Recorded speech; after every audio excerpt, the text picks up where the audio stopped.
నువ్వు కాళ్ళు కడుక్కోవా? నేను కడుక్కోకూడదు అన్న. నువ్వు కాళ్ళు కడుక్కోపోతే దరిద్రం, నేను కాళ్ళు కడుక్కుంటే దరిద్రం. అదొక కథలే. బామ్మ వాడి కంచం పెట్టి 2 ముద్రయండి. అది తెచ్చేది పెద్ద కంచం తీసుకురమ్మా, శుభ్రం కలుపుకొని తింటానికి బాగుంటది. అయితే కంచం ఎందుకు, పెద్ద మంచం వేసి దాని మీద గోనిపట్ట వేసి వడ్డించండి. పంది పిల్ల దొల్లుతూ తింటాడు. చేపల వేపుడు ఎక్కడ? ఇదిగో ఏమిటిది? చేప. ఇది చేప.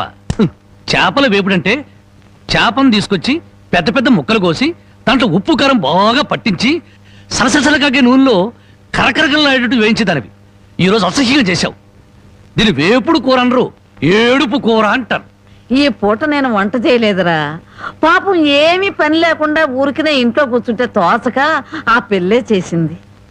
ఓహో, నలమహారాజు కథలు చెప్పడం తెలుసు, చేపల వేపుడు ఎలా చేయాలో తెలియదా? ఎంతలో ఉండాలో అంతలో ఉండు. మళ్ళీ వంట